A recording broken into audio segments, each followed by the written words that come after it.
साथियों, केरला की राज्य सरकार के लगातार असहयोग मिलने के बावजूद भी केरला भारत सरकार के लिए प्राथमिकता पर रहा है। भाजपा सरकार ने ही तय किया है कि केंद्र सरकार की सारी नौकरियों की परीक्षा मलयालम समेत सारी स्थानीय भाषाओं में भी कराई जाए। भाजपा सरकार ने ही भारत की पारंपरिक चिकित्सा, आयुर्वेद और योग के लिए पूरी दुनिया को देश से जोड़ा है। आज केरला के 1.5 करोड़ से ज्यादा लोग भाजपा सरकार की फ्री राशन योजना का लाभ उठा रहे हैं। आयुष्मान भारत योजना के जरिए यहां के लोगों को करीब 5,500 करोड़ रुपए का मुफ्त इलाज मिला है।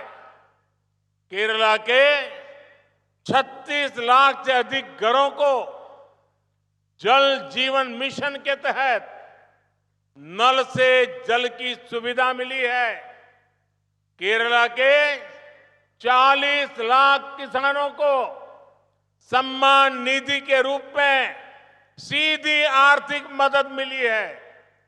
केरला के युवा रोजगार देने वाले उद्यमी बने। इसके लिए राज्य में 50 लाख से अधिक मुद्रा लोन बांटे गए हैं। इसमें ज्यादातर लाभार्थी हमारी बेटियां हैं। वंदे भारत से हाईवे प्रोजेक्ट तक केरला में आज न्यू जनरेशन इंफ्रास्ट्रक्चर पर खूब काम किया जा रहा है। സുഹൃത്തുക്കളെ, കേരളത്തിലെ സംസ്ഥാന സർക്കാരിൻ്റെ നിസ്സഹകരണം ഉണ്ടായിട്ട് പോലും കേന്ദ്ര സർക്കാർ വികസന കാര്യങ്ങളിൽ കേരളത്തിന് ഏറ്റവും ഉയർന്ന മുൻഗണനയാണ് നൽകിക്കൊണ്ടിരിക്കുന്നത്. ഭാരതീയ ജനതാ പാർട്ടിയുടെ നേതൃത്വത്തിലുള്ള സർക്കാർ നമ്മുടെ എല്ലാ തൊഴിലുകളും, അതിനു വേണ്ടിയിട്ടുള്ള പരീക്ഷകൾ, ആ പരീക്ഷകൾ മലയാളം ഉൾപ്പെടെയുള്ള എല്ലാ പ്രാദേശിക ഭാഷകളിലും എഴുതാൻ കഴിയുന്ന വിധത്തിൽ ആ പരീക്ഷാ സംവിധാനത്തിൽ മാറ്റം വരുത്തിയിരിക്കുകയാണ്. അതുമാത്രമല്ല, കേന്ദ്ര സർക്കാർ നമ്മുടെ പരമ്പരാഗത ചികിത്സാ സംവിധാനങ്ങൾ, ആയുർവേദം, യോഗ ഉൾപ്പെടെയുള്ള കാര്യങ്ങൾ, ആ കാര്യങ്ങൾ ലോകത്തെ മുഴുവൻ തന്നെ അതുമായിട്ട് ബന്ധപ്പെടുത്തിയിരിക്കുകയാണ്.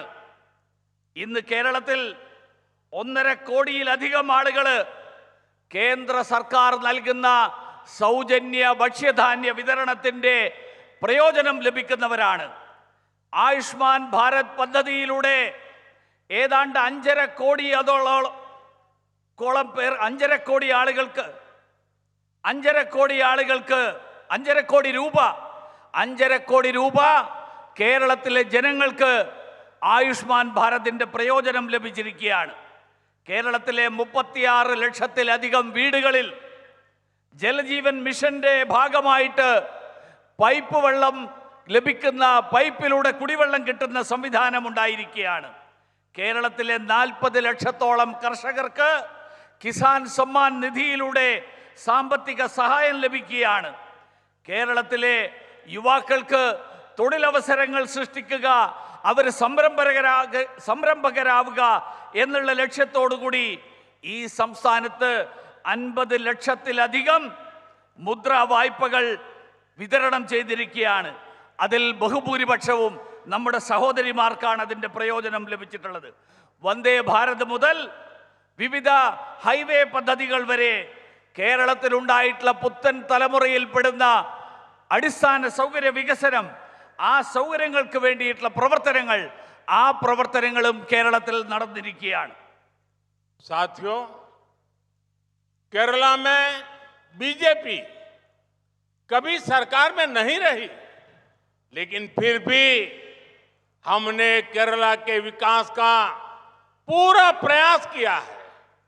मैंने अपना ट्रैक रिकॉर्ड आपके सामने रख दिया है, लेकिन कांग्रेस और कम्युनिस्टों के नए गठबंधन का हाल क्या है? उनका एक ही ट्रैक रिकॉर्ड है, एक ही उपलब्धि है। कैसे उन्होंने पूरे देश को दशकों तक एक ही परिवार के कब्जे में रखा। उनके लिए परिवार का हित देश के करोड़ों परिवारों से ऊपर रहा है। कांग्रेस का यही रंग अब कम्युनिस्टों पर भी छा चुका है। केरला में उनकी भी सरकार इसी मॉडल पे चल रही है, क्योंकि ये लोग केरला में तो एक दूसरे के दुश्मन है, लेकिन केरला के बाहर बाकी देश में ये एक दूसरे के बीएफएफ यानी बेस्ट फ्रेंड फॉर एवर है। आप देखिए केरला में ये लोग एक दूसरे पर हत्या का आरोप लगाते हैं, एक दूसरे के कार्यकर्ताओं का जीवन संकट में डालते हैं।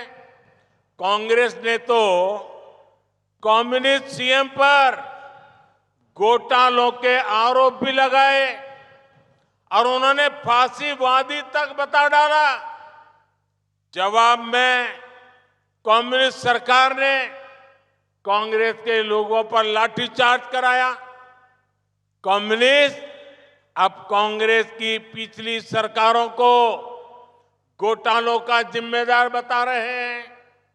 ये लोग कांग्रेस के युवराज को केरला से बाहर रहने की नसीहत भी दे रहे हैं, लेकिन केरला के बाहर ये इंडी गठबंधन की बैठक में कम्युनिस्ट और कांग्रेस साथ साथ बैठते हैं, बगल बगल में बैठते हैं, समोसा खाते हैं, बिस्किट खाते हैं, चाय पीते हैं।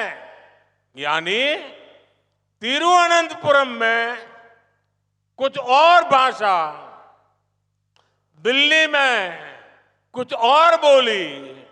इस धोखाधड़ी का जवाब केरल के मेरे भाइयों बहनों आने वाले चुनाव में हर केरला का नागरिक देने वाला है।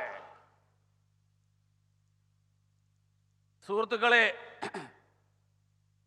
കേരളം ബി.ജെ.പി. ഒരിക്കലും ഭരണത്തിലിരുന്ന പാർട്ടിയല്ല. പക്ഷേ കേരളത്തിന്റെ വികസനത്തിന് വേണ്ടിയിട്ട് എക്കാലവും ഭാരതീയ ജനതാ പാർട്ടി പ്രയത്നിച്ചിട്ടുണ്ട്. ഇവിടെ എൻ്റെ സർക്കാരിൻ്റെ പ്രവർത്തന റിപ്പോർട്ട് നിങ്ങളുടെ മുന്നിൽ അവതരിപ്പിച്ചു കഴിഞ്ഞു. പക്ഷേ കോൺഗ്രസിൻ്റെയും CPM-ൻ്റെയും മുന്നണികൾ, ഈ മുന്നണിയുടെ പുതിയ മുന്നണി CPM കോൺഗ്രസ് മുന്നണിയുടെ അവസ്ഥ എന്താണ്? അവരുടെ ട്രാക്ക് റെക്കോർഡ് എന്താണ്? അവരുടെ നേട്ടം എന്താണ്? അവരെങ്ങനെ ഈ നാടിനെ ദശകങ്ങളായിട്ട്, പതിറ്റാണ്ടുകളായിട്ട് ഒരൊറ്റ കുടുംബത്തിന് വേണ്ടിയിട്ട് ഈ നാടിനെ അടിയറ വെച്ചു. അവർക്ക് ഒരൊറ്റ കുടുംബത്തിൻ്റെ താല്പര്യങ്ങൾ, ആ താല്പര്യങ്ങളാണ് നാട്ടിലെ കോടിക്കണക്കിന് ജനങ്ങളുടെ താല്പര്യങ്ങളെക്കാൾ വലുത്. കോൺഗ്രസിൻ്റെ ഈ സമീപനം അതേ സമീപനം ഇപ്പോൾ കേരളത്തിൽ കമ്മ്യൂണിസ്റ്റുകാരും അവലംബിക്കാൻ തുടങ്ങിയിരിക്കുകയാണ്. കേരളത്തിലെ കമ്മ്യൂണിസ്റ്റ് സർക്കാർ കോൺഗ്രസിൻ്റെ കുടുംബവാഴ്ചയുടെ, കുടുംബാധിപത്യത്തിൻ്റെ അതേ മാതൃകയിലാണ് പ്രവർത്തിച്ചു കൊണ്ടിരിക്കുന്നത്. കാരണം കേരളത്തിൽ ഇവർ പരസ്പരം ശത്രുക്കളായിട്ടാണ് അഭിനയിക്കുന്നത്. പക്ഷെ കേരളത്തിന് പുറത്തു പോയാൽ ഇവരേറ്റവും അടുത്ത ആത്മാർത്ഥ സുഹൃത്തുക്കളാണ്. Best friend for ever, BFF ആണ്. നിങ്ങൾ നോക്കണം, കേരളത്തിലെ ആളുകൾ കേരളത്തിൽ ഈ രണ്ട് മുന്നണികൾ പരസ്പരം ആരോപണം ഉന്നയിക്കുന്നവരാണ്. പരസ്പരം കൊലപാതകങ്ങളുടെ ആരോപണങ്ങളുണ്ട്, പ്രവർത്തകർക്കെതിരായിട്ടുള്ള ആക്രമണങ്ങളുടെ ആരോപണമുണ്ട്. കോൺഗ്രസ് പറയുന്നത് കമ്മ്യൂണിസ്റ്റ് മുഖ്യമന്ത്രി കുംഭകോണം നടത്തുന്നു, ഫാസിസ്റ്റാണ് എന്നൊക്കെയാണ്. മറുപടിയായിട്ട് കമ്മ്യൂണിസ്റ്റ് സർക്കാർ പറയുന്നത് കോൺഗ്രസ്സുകാരെ ഈ ആരോപണത്തെ നേരിടുന്നത് ലാഠി കൊണ്ടാണ്. കമ്മ്യൂണിസ്റ്റ് സർക്കാർ, ആ സർക്കാർ കോൺഗ്രസിന്റെ മുൻകാല സർക്കാരുകളുടെ അഴിമതികൾ ചൂണ്ടിക്കാണിച്ചുകൊണ്ടാണ് ഇതിന് മറുപടി പറയുന്നത്. പക്ഷേ കേരളത്തിന് പുറത്തു പോകുമ്പോൾ ഇന്ത്യ മുന്നണിയുടെ ഈ രണ്ട് പാർട്ടികളുടെ നേതാക്കന്മാർ ഒരുമിച്ചിരിക്കുന്നു, ഒരുമിച്ച് ചായ കുടിക്കുന്നു, ഒരുമിച്ച് ബിസ്ക്കറ്റ് കഴിക്കുന്നു, ഒരുമിച്ച് സമൂസ കഴിക്കുന്നു. അങ്ങനെ അവര് കേരളത്തിന് തിരുവനന്തപുരത്ത് വരുമ്പോൾ പറയുന്ന ഭാഷയൊന്ന്, അവരുടെ വാക്കുകളൊന്ന്, തിരുവനന്തപുരത്തിന് പുറത്തു പോയാൽ, ഡൽഹിയിൽ ചെന്നാൽ അവരുടെ പെരുമാറ്റം വേറെയൊന്ന്. ഈ ഇരട്ടത്താപ്പ് വരാൻ പോകുന്ന തെരഞ്ഞെടുപ്പിൽ കേരളത്തിലെ ജനങ്ങൾ മറുപടി കൊടുക്കും എന്നുള്ള കാര്യത്തിൽ എനിക്ക് സംശയമില്ല.